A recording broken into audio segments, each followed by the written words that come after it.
বর্তমান সরকার বলেছে নির্বাচন আগে তফসিল করে মাহফিল করতে হলে অনুমতি নিয়ে করতে হবে, এ নিয়ে কিছু বলে। হ্যাঁ, অনুমতি তো আছে। অনুমতি মানে কোথায়? গ্রামের সরকারের লোক আছে না? হ্যাঁ, ইউনিয়ন পরিষদের যে আছে, ইউনিয়ন থেকে ইউনিয়নের মেম্বার সর্দার, মেম্বারের কাছের লোক হলো সর্দার। মানে কি, বাংলাদেশের জনগণের তো একটা সরকার, একটা সোশ্যাল যদি ইচ্ছে করে হয়ে যায় অনুমতি অটোমেটিক্যালি। এটাকে কি বলা হয়? একটা ট্র্যাডিশন। ট্র্যাডিশন হচ্ছে সংস্কৃতির একটা সংবিধানের অংশ। অতএব অটো অনুমতি আছে, জাস্ট যাতে কোনো দুর্ঘটনা না ঘটে এটার জন্য গভর্নমেন্ট একটু কালেকশন দিয়েছে, এটা আমাদের ভালোর জন্য করেছে আলহামদুলিল্লাহ। যাতে সরকারকে জানাবেন, আইন শৃঙ্খলা বাহিনী হেল্প লাগলে নেবেন। সরকার তো এটা আপনাদের পক্ষেই থাকলো, কোরআনের পক্ষেই তো সরকার। আমিন বলেন। হুজুর, দাঁড়িয়ে ক্যাম্প করা যায় কিনা, এই ইসলাম কি বলে? কোরআনে ও হাদিসের আলোকে ব্যাখ্যা করুন। ওমা, ক্যাম্প করা তো ফরজ, নামাজে ক্যাম্প করা ফরজ, ঠিক আছে? এটা কোন ক্যাম্প? এটা তো আমি তো জানি না। নামাজ তো ক্যাম্প করা ফরজ। নবীকে যেমন সালাম দিয়েছে সাহাবীরা, আপনি এমনি দিবেন? ভারতের সেভেন সিস্টার নিয়ে কথা বলার কারণে হাসনাত আব্দুল্লাহ হত্যার হুমকি দিল ভারতে। আমরা কি ভারত থেকে মুক্ত হতে পারবো না? সেটা তো আল্লাহর ফয়সালা। ভারত থেকে মুক্ত কি? তো ভারতে তো মুক্ত হইতে ব্যক্তি না আল্লাহর হাত থেকে। কিয়ামতের আগে আগে এখানে মহাযুদ্ধ হবে। এই যুদ্ধে যারা শহীদ হবে, নবীজি পূর্ব ভবিষ্যৎবাণী করেছেন, তারা শহীদ হবে।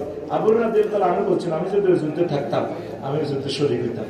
আল্লাহ যাতে আমাদেরকে এই যুদ্ধে শরীক থাকে। আমিন কর। পৃথিবীর হায়াত কম কম, রেডি হবে না।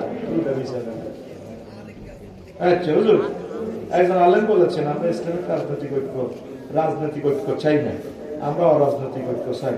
এ নিয়ে কিছু বলুন। অরাজনৈতিক ঐক্য হয়তো উনি চিন্তা করছেন যে অরাজনৈতিক ভাবে ইসলামের খেদমত করবেন, সেটা ওই ব্যাখ্যা ঠিক আছে। আর যারা ইমানের পরিস্থিতি, ইমানের যাদের স্পিড বেশি, তারা মনে করছেন যে রাজনৈতিক ভাবে আমরা ঐক্য হইলে ক্ষমতা যেতে পারবো। দুই পক্ষ ঠিক আছে, এখন ফয়সালা দিবে আল্লাহ। পড়ে আমিন। আমরা আল্লাহ ফয়সালা আছি। ওসমান হাদি মারা গেছে, পুরো ঢাকা অস্থিতিশীল হতে গেছে, হতে হয়ে গেছে। এখন বর্তমান সরকারের করণীয় কি? সরকার কি করবে?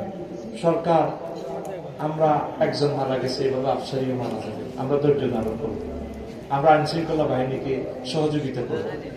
দেশে তো আমরা বেঁচে থাকতে হবে। হাদি ভাইয়ের জন্য আমরা দোয়া করব। হাদির সব দুশ্মনের ফাঁসি দিলেও তো হাদি আর সৃষ্টি হবে না। এরকম মানুষকে আর মেলে আল্লাহ হাদির খবরকে নির্মূল করো। আল্লাহ আমার ভাইয়ের তার স্মৃতি রাখতে পারবে না।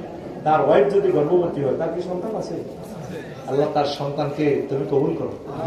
আমরা তার সন্তানকে খানায় কাবার ইমাম বানাই দাও।